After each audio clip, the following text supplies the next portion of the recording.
ኩቻ አስሬ ወደ ላይ ያላት ስለነበረ ሳሚም አብረው ምግብ እየበሉ እያለ ነበረ። ወደ ላይ ሲላት ወደ መጸዳጃ ቤት እየሮጠች ትሄዳለች። እንዴ ቆይ ምኑና ነው እናንተ እያጎረስኳት ምግብ አበዛሁባት እንዴ ይላል። ቤዛ ደግሞ በውስጧ ወይኔ እግዚአብሔር ሆይ እውነት አርግዘሽ በሆነ ስትል ታወራለች። በውስጧ ግን ማንም ሰው አልሰማትም። ይህን ሁሉ ሆኖም ሄዳ ተመልሳ መጣች። ምን ሆነሽ ነው? አይ ምን እኔ እንጃ ሰሞኑ ልክ አይደለሁም፣ ጥሩ ስሜት እየተሰማኝ አይደለም፣ እያመመኝ ነው ትላቸዋለች። ሳሚም እንዲህ ቆይ ምን ሆነሽ ነው እና ወደ ሐኪም ቤት አትሄጂም እንዴ? ለእኔ መች ጊዜ ሰታኝ ነው ወደ ሐኪም ቤት የሚሄደው ስትለው፣ አንቺ ግን ቆይ ለምንድን ነው ራስሽስ የማትሄጂው? ምንድን ነው አሁን እኮ እኔ ቢዚ ስለሆንኩኝ ነው፣ በስራ ተጠምጃለሁ፣ ለዛ ነው ይላታል። ለማንኛውም እሺ ይልና ለማንኛውም አሁን ደህና ነሽ? ደህና ነኝ አሁን ስትለው ከቤዛ ጋር ጥሏት እሱ ከሱራፌል ጋር ወጥተው ይሄዳሉ። ቤዛና ኩቻ ቤት ውስጥ ናቸው። ሳሚና ሱራፌል ደግሞ ለሉላ ይደውሉላትና ዛሬ መሄድ እንዳለባቸው እቤት መምጣት አለብን ይሏታል። እኮ ምን ልትሰሩ ነው የምትመጡት ስትል ትጠይቃቸዋለች። ምክንያቱም ትጂን ማገት እንዳለባቸው ሲነግሯት እና እንዳትፈሪ እኛ ጭንብል ለብሰን ነው የምንመጣው ይላታል። እሷም እሺ ትልና ትስማማለች። ምክንያቱም ትጂ ደውለው እንኳን ስታወራ ተደብቃ እያዳመጠቻት ስለነበረ ለማንኛውም እዚህ ውስጥ እኔ ካልተሳተፍኩበት ነገሩን አበላሸዋለሁ በያቸው ስትላት ይሰማታል። የእውነት ለመናገር እኔ በህይወት እያለው ትጂ እዚህ ውስጥ መግባት የለባትም። ስለዚህ ትጂ ወይ እናግታታለን ወይ የሆነ ገንዘብ እንሰጣታለን ይሏታል። ሲሉም በገንዘብ ብቻ የምትደራደር አይነት ሴት አይደለችም። ምክንያቱም ትጂ ቤት ወይ ንብረት ነው እንጂ በገንዘብ አትደራደርም። ምን ያህል ገንዘብ ሊበቃት ነው ለሷ ስትል ኩቻም ትመልስላቸዋለች። እና ታዲያ ምን ማድረግ አለብን? ስለዚህ እሷን ማገት አለብን። አግተናት እኛ እስከምንጨርስ ድረስ ትታገታለች። ከዛም በኋላ ሁሉ ነገር ያልቃል። ትጂ እዛ ጋ የሉላን አክስት እያስፈራራቻት ነው። ከዚህ በኋላ ቤቱ የኔ እንጂ ያንቺ አይደለም ስትል የመኝታ ቤቷ ሂዳ አልጋ ላይ ቁጭ ትላለች። ዘርፌ ወደ መኝታ ቤት ስትሄድ ትጂ አልጋ ላይ ቁጭ ብላ ነበረ። ጭራሽን የቁሜ እየሄድኩኝ አንቺ አልጋ ላይ መተሽ ትቀመጫለሽ፣ ደፋር ነሽ ስትል ጎትታ ከአልጋ ላይ ታወርላታለች። ቆይ ምንድን ነው እያደረግሽ ያለሽው? ግን ምንድን ነው የምታደርጊው? ከዚህ በኋላ ቤቱም የኔ እንጂ ያንቺ ቤት አይደለም ስትል ትጂም ትናገራታለች።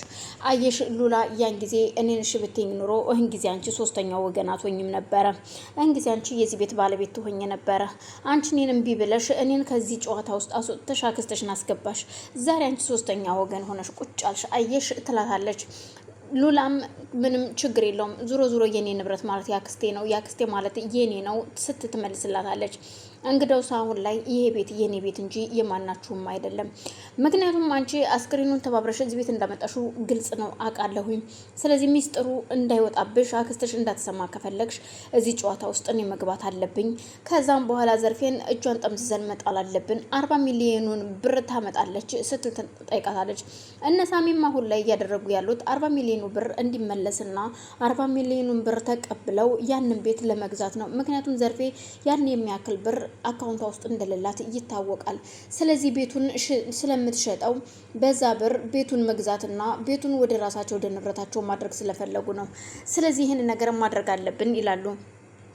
ዘርፌና ትጂ እየተጨቃጨቁ ያለ ሉላ ትሄዳለች።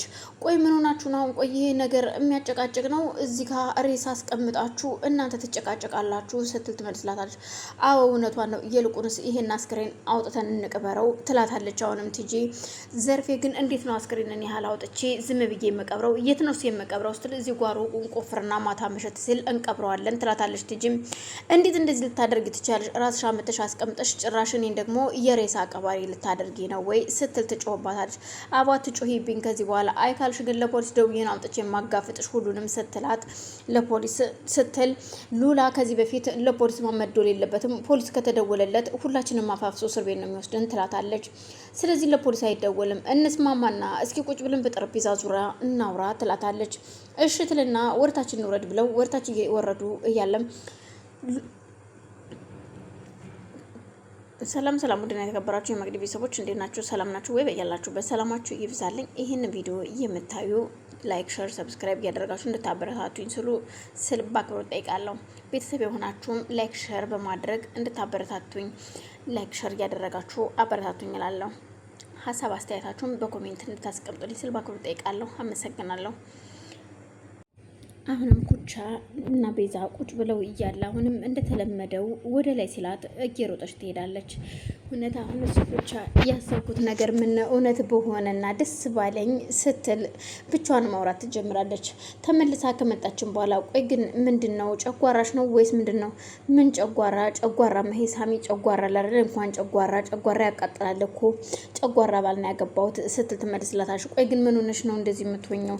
እሺ ካልሆነ ለምን ወደ ሐኪም ቤት አንሄድም ስትላት ሐኪም ቤትማ ልውሰድሽ እንኳን እኮ አላለኝም። ይኸው ርጦ ሄደ እሱ ወደዛ እኔን ማንሳው ብሎኝ እኔን እኮ እውነቴን ነው የምልሽ ቤዛ ሳሚን ማግባት አልነበረብኝም ስትላት እንዴት እንደዚህ ልትይ ትችያለሽ?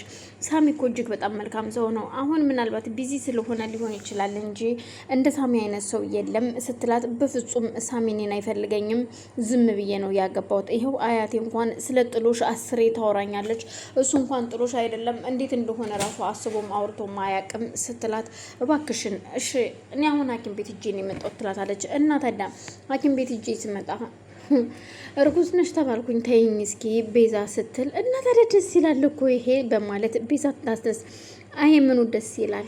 ምክንያቱም ጥሩ ሰው የለም ሳሚ እንደሆነ እርግጠኛ ነኝ። በጫማ ጥፊ እንዳይለኝ ዛሬ አረገዝኩ ስለው የኔን ማርገዝ ስልክ እንኳን ስደውልለት ቤዛ ስልኩን አያነሳም አይመልስም። እኔ እንጃ ብቻ አላቅም ግራ ጋብቶኛል አሁን ላይ ትላታለች። እባክሽ ስራ ላይ ሆኖ ነው አትጨነቂ